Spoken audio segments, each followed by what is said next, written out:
Welcome back to my channel Conquer the Fear. In today's digital race, speed, scalability, and security are not an optional thing, they are the mission critical.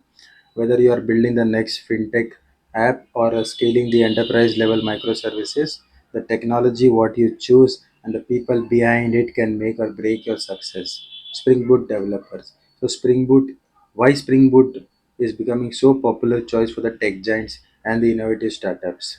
So, what makes this developer so valuable in today's rapid evolving IT scape? So, in this video, we are going to discuss about all this because by end of this video, you will understand exactly why Spring Boot developers are much more in hype and actually why people or the IT MNCs are willing to hire such people at the higher cost as well. So, stay tuned and watch this video till the end.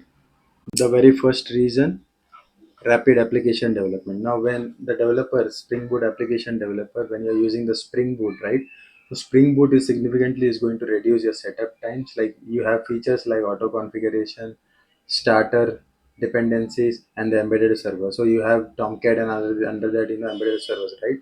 So developer don't have to spend hours on the configuration files or the deployment setup. They can enable the fast prototyping. That is perfect for building the MVC, or there are some POCs, or there is an iteration kind of features in the agile sprints. We can make that enable. Now it will greatly reduce your time to the market as well, right? So that's the one of the biggest advantage, giving companies at the competitive edge actually. Now the faster the development cycle means quickly the revenues are going to increase. There is a much more opportunity and reduce development cost. I hope this particular point is clear to you. Second is Microsoft microservices ready architecture. Now Spring Boot works seamlessly with the Spring Cloud. You must be already have been working with the Spring Boot, right? So it has got a very nice integration with the Spring Cloud. Now if you go to the service discovery, like Eureka, there are some routing and the loading balancing, that is Spring Cloud or Joule. We have integration with the circuit breaker, that is History or Resilience 4J, distributed config or tracing, that is a config server or Sleuth or Zipkin, which can be integrated. Now this supports decentralized, independently deployable services, which is ideal for the MNCs and the companies when they are working with the multiple development teams. Now when you're building a solid foundation for the scalable and maintainable and the resilient architecture structure, so microservice ready architecture is for that. Enterprise level scalability. Now when you're building on Java, right, so you can test that with a high performance language, like where these things are used in the Fortune 500 companies.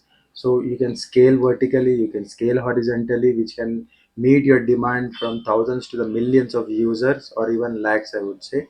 So you can integrate with the enterprise grade, great middlewares, like we have IBM MQ, we have Oracle DB, we have SAP, etc. Right? So that supports the mission criticals, and you can actually have that high traffic application developed with an ease. Okay. Open source, if you see the open source, it has got a very strong community. If you see the when we develop and maintain by the, let's say if you've heard of VMware, it has been maintained and supported by the active open source community. You must have heard that. Similarly, there are constant stream of updates and the bugs which are being and the security patch which are being given by them, right? So we have a rich ecosystem for the plugins and the third party tools which will enhance your extensibility. So the lower the total cost of the ownership, while offering the top tire innovation and the reliability, I would say. Now cloud native application. Now if you look at this particular thing, right, so when you're building your application on cloud, you have different kind of integration that is out of the box, like we have AWS, Elasticsearch, Beanstalk is there, Azure App Service is there, Google Cloud Run is there, etc. So we have integration with this. It is also Docker friendly, so the architecture.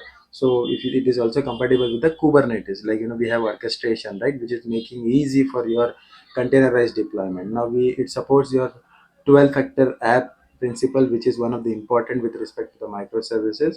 So it is going to enable you as a portability across your environments actually, say. So this will be a future proof applications, and easily able to cloud migrate if your hybrid your application. Now robust security with the Spring security, right? So when it comes to Spring security, it is going to bundle with authentication and authorization. There are some role based access control we can use, integration with LDAP, OAuth or JWT, where you can use single sign on, right, like Okta, OAuth, etc. We can help of that. So some GDPR, HIPAA and society compliant also can be included in it, right? So it is going to ensure that the trust, and then it is going to meet the critical standards of the regulatory which are for the requirement actually, right? Then comes testing and the reliability, production reliability.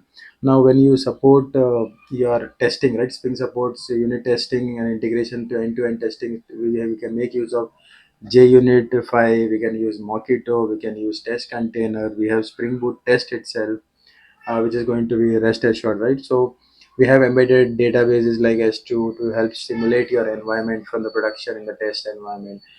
We can reduce the bug in the production through the testing, that particularly with the help of the TDD, that is test driven development, and the CCID pipeline, right? So which will overall improve the productivity and reduce your maintenance cost. So this is one of the important factor when it comes to this. Now it has got well integration with the DevOps and CI/CD friendly pipeline. So it is going to be seamlessly integrating the tools, like we have different tools like Jenkins is there, GitHub Action is there, GitLab CI is there, Circle CI is there. The Dockerized containers like Docker is there, Kubernetes is there, Terraform and the Ansible. So these automating build and the test deployment and the rollbacks, it could be done very easily. So the speed of your release cycle is going to be shoot up, right? So it is going to enhance your team productivity, and it's also going to reduce some human errors which normally it used to be happen earlier. Now we have a modular team, right? So and it's a very flexible friendly team as well. So when the Spring Boot has got different modular architecture, so it is great for breaking down the monolith into different manageable services. So team can work independently on their own features, on their own services, which will reduce the dependency among the team, and there can be a parallel development happening. So what will happens is that the agility will be there in the team, and the team will be structured in such way, and there will be a project scaling happening at the very high thing, right? So that's one of the important motto for it. Now we have a strong ecosystem and the uh, tools, right? So industry, so it is going to work well with the front end technologies like Angular, React, Vue, Next, right? We have different databases which we can integrate it, like MySQL is there, PostgreSQL is there, MongoDB, Cassandra. And then we have different message brokers like Apache Kafka is there, RabbitMQ is there. So it is going to be supporting different IDE as well, like IntelliJ is there, Eclipse is there, VS Code is there. We have different build tools like Maven and the Grader. So which is going to accelerate your innovations, and also it is going to ensure there is a smooth collaboration within different tech stacks actually. So that is one of the benefit. Now, as we already discussed, right, we have a strong ecosystems for different projects when it can be developed using the Spring Boot. So developers will have a very, a system and the tools which are perfect for them. So which can be used up in the web portals, e-commerce platform, CRM and the system, ERP system. The fintech application can be developed, healthcare management software, IoT backend services, SaaS products, API integration, and then middleware application, microservice architecture system which can be developed over here. So it has got a strong ecosystem over here. Now, what to look when you are I mean, when the basically we are talking about the Spring Boot and the developer who are going to use it, right? So what happens is that the person who is going to make use of the Spring Boot, right, there will be a lot efficiency with respect to proficiency in Java and the ecosystem. Experience, second, we will be having experience with the REST API, JPA, Hibernate, and the Spring Security. We will be having the knowledge how to create the microservice architecture. Then we will be very familiar with the AWS cloud and the containerization features. Now you should also be having that particular experience with the CI/CD pipeline and automated testing.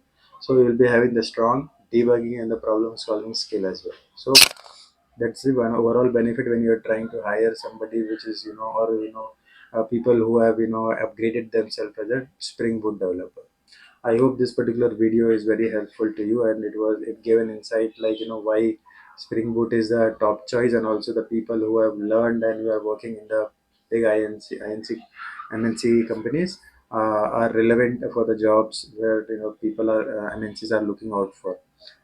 If this video was helpful to you, please don't forget to like, subscribe, and hit the bell icon, and please share the video with the needy people.